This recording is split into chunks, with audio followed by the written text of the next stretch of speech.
पास और जानते हैं कि क्यों इन दोनों में एकदम उल्टे मोजे हैं।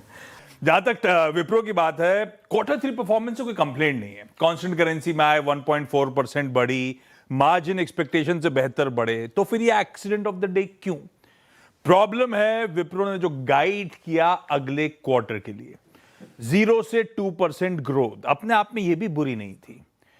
और रिलीज में ये मेंशन नहीं था कि इसमें क्या इनऑर्गेनिक इनिशिएटिव्स इंक्लूडेड हैं या नहीं है। बाद में क्लैरिटी आई कि शायद इस गाइडेंस में जो हरमन डिजिटल इंटरनेशनल का कारोबार इन्होंने खरीदा है, उसके इंटीग्रेशन के बाद उसका इंपैक्ट इंक्लूडेड है।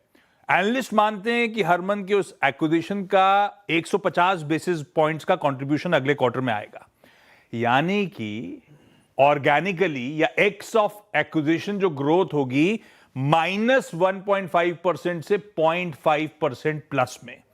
फिर से शायद विप्रो डी ग्रो कर रहा हो Q4 में, यह दिक्कत की बात है। दूसरा, डील बुकिंग्स आई हैं इस क्वार्टर में $3.3 बिलियन, साल दर साल 5.6% का दबाव, और लार्ज डील की में करीब 8.5% के आसपास का कॉन्ट्रैक्शन है ईयर ऑन ईयर। खैर ये ज्यादा इशू नहीं है, ज्यादातर आईटी कंपनीज का इसी के इर्द गिर्द है। दिक्कत है कमेंट्री और आउटलुक। ये लोग सजेस्ट कर रहे हैं कि Q4 में कम वर्किंग डेज होंगे और कुछ रैंप अप में सर्टेन डील्स में डिले देखने को मिलेंगे, यानी कि कन्वर्जन जो हो रहा होगा वो कमजोर हो रहा होगा। Q4 इसीलिए दिक्कत में आएगा, और FY27 की जो ग्रोथ विजिबिलिटी है वो पीयर्स के सामने कमजोर नजर आ रही है विप्रो की।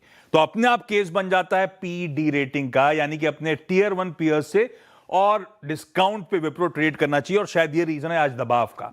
एक और दिक्कत की बात है, 3 क्वार्टर के नंबर्स आ चुके हैं।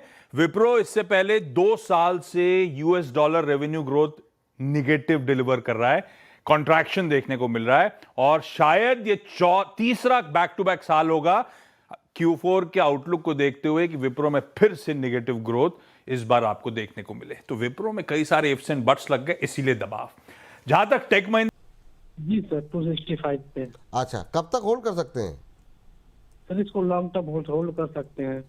लॉन्ग टर्म तक होल्ड कर सकते हैं। आज तो नतीजों के बाद तो अच्छी खासी पिटाई हो रही है विप्रो के अंदर सर।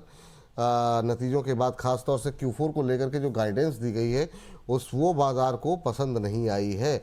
नतीजे तो चलिए फिर भी एक बार क्लियर कर लिया जाए, लेकिन जो गाइडेंस दी गई है सर, क्या ये गिरावट खरीदारी का मौका हो सकता है? 246 पे चल रहा है, 20 रुपये पर शेयर के लॉस में है, ज़्यादा लॉस नहीं है इनको, तो क्या ये होल्ड करें या फिर आगे का आउटलुक क्या है विप्रो को लेकर के?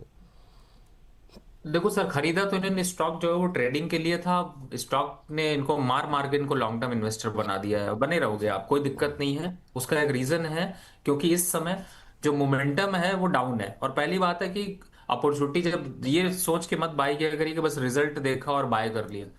इस समय स्टॉप लॉस डाल लीजिए 240 रुपए का, उसके नीचे गया तो 220 रुपए तक आ जाएगा, एग्जिट करना चाहिए।